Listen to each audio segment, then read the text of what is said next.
दोस्तों आज की इस वीडियो में हम लोग इस तरह के प्रश्नों का गुणनखंड ज्ञात करना सीखेंगे। यहाँ पे आप लोग पहला प्रश्न देख सकते हैं 4x² प्लस 5x माइनस 6। हम लोग इसका गुणनखंड ज्ञात करेंगे और बिल्कुल इसी के जैसा इसका भी हम लोग गुणनखंड ज्ञात करना सीखेंगे। और इनको हल करने के साथ साथ जितने भी रूल प्रयोग हुए हैं हम लोग उनको पूरे अच्छे से समझेंगे।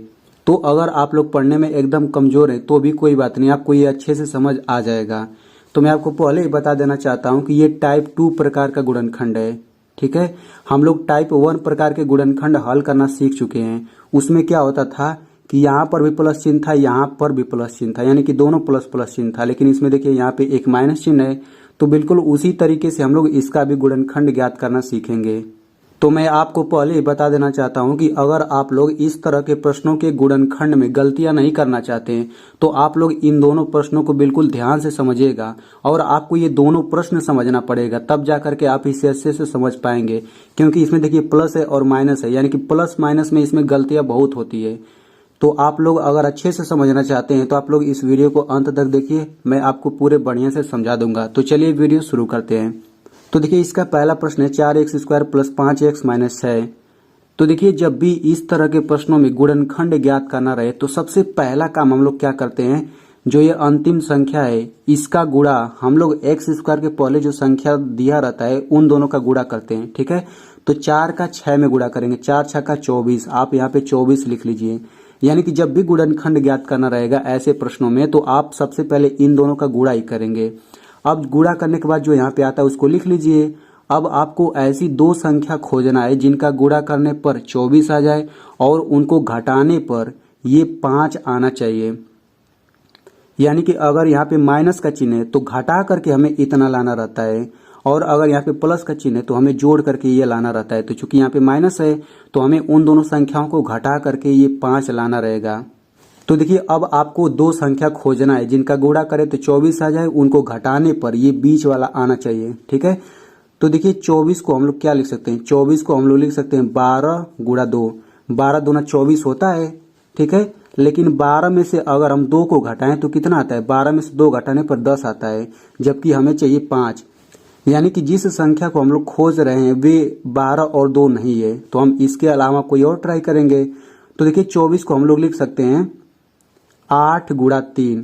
अब देखिए 8 में 3 का गुणा करेंगे तो 24 आ जाता है, और अगर हम लोग 8 में से 3 घटा दें तो 5 आ जाता है। यानी कि जिस संख्या को हम लोग खोज रहे थे वे दोनों संख्या 8 और 3 है, क्योंकि इनका गुणा करने पर 24 आ जाता है और देखिए घटाने पर 5 आ जाता है, और हमें 5 ही तो चाहिए था। तो देखिए जब हमें दोनों संख्याएं मिल जाती हैं तो हम लोग ये गुणा वाला जो है ना, ये गुणा वाला हम लोग छोड़ देते हैं, और जो ये घटाने के बाद आया है इसका हम लोग उपयोग करेंगे इसका गुणनखंड करने में। तो हम लोग कैसे करेंगे, देखिए इन सभी संख्याओं के बाद हम लोग यक्स लगा देते हैं। तो 8 के बाद यक्स लगा दिया, माइनस से माइनस लिखेंगे, 3 के बाद यक्स लगा दो बराबर 5 के बाद हम लोग यक्स लगा देंगे। ठीक है, अब इतना करने के बाद हम लोग यहाँ पे आते हैं। तो देखिए ये हो जाएगा 4x² हो गया, प्लस है तो प्लस लिखिए। अब देखिए यहाँ पर भी 5x है, यहाँ पर भी 5x है, लेकिन ये 5x जो है ना 8x माइनस 3x के बराबर है, यानी कि 5x इस पूरे के बराबर है। तो हम लोग इस 5x को हटा करके ये पूरा लिख सकते हैं। तो लिख दीजिए 8x माइनस 3x, और ये माइनस 6 है तो माइनस 6 लिखिए। अब इतना करने के बाद हम लोग क्या करते हैं, इन सभी का विस्तार करते हैं। अब देखिए विस्तार कैसे करते हैं, देखिए एक पद ये हो गया, दूसरा पद, तीसरा पद, चौथा पद, तो ये 4 पद हो गया ना। तो हम लोग चारों पदों का विस्तार करते हैं। देखिए ये पहला पद है, इसका विस्तार हम लोग करेंगे।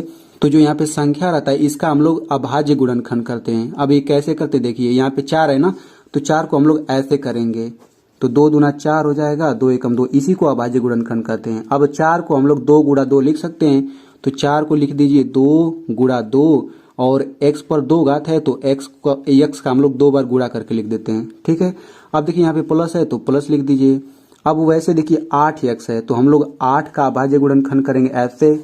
तो 8 का हो जाएगा 2 चौक 8, 2 दूनी 4, 2 एकम 2, यानी 8 को हम लोग 2 का 3 बार गुणा करके लिख सकते हैं। 2 गुणा 2 गुणा 2, और यहाँ पे x है तो इसको भी लिखेंगे x।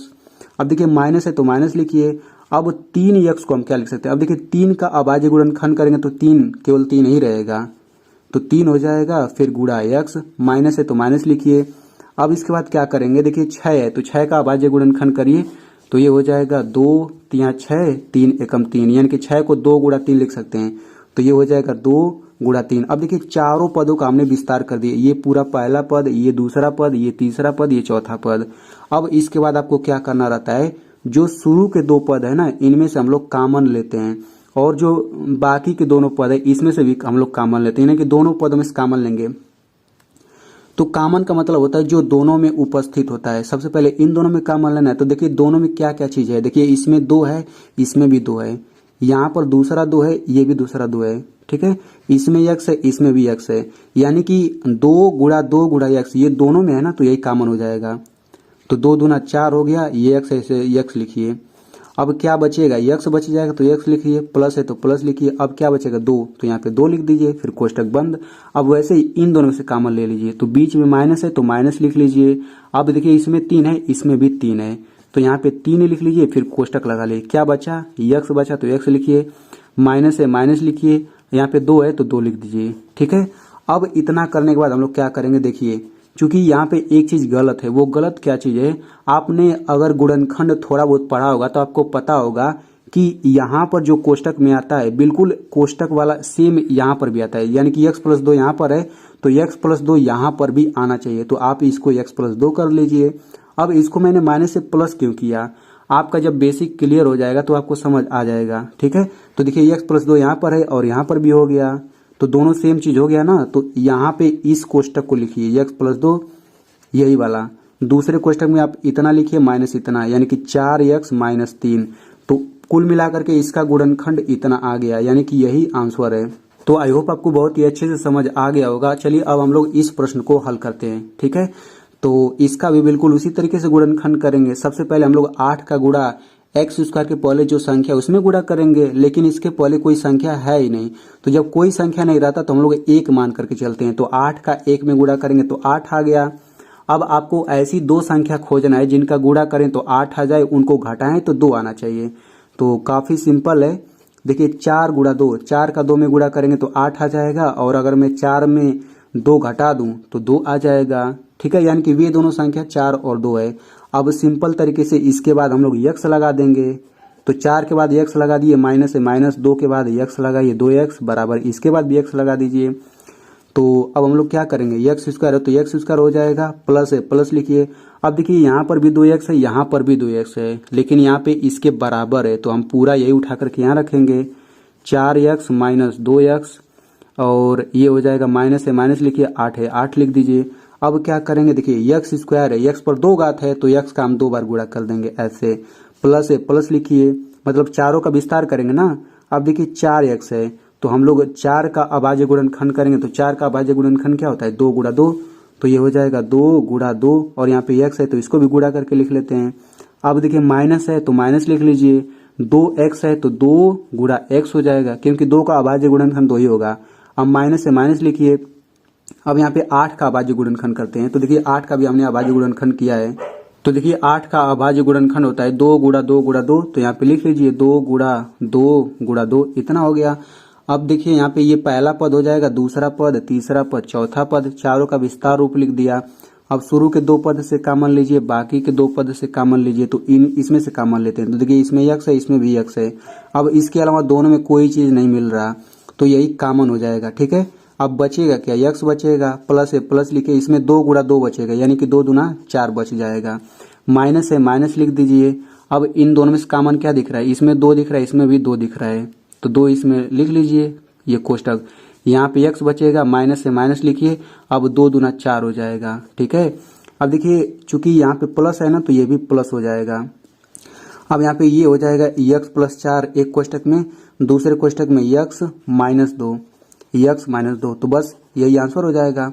तो आई होप आपको बहुत ही अच्छे से समझ आ गया होगा। अब मैं आपको खुद एक गुणनखंड करने के लिए सवाल बताता हूँ, तो आप लोग इसका गुणनखंड करके कमेंट में जरूर लिखिएगा, तभी तो मुझे पता चलेगा कि आपको समझ आया है या फिर नहीं आया है।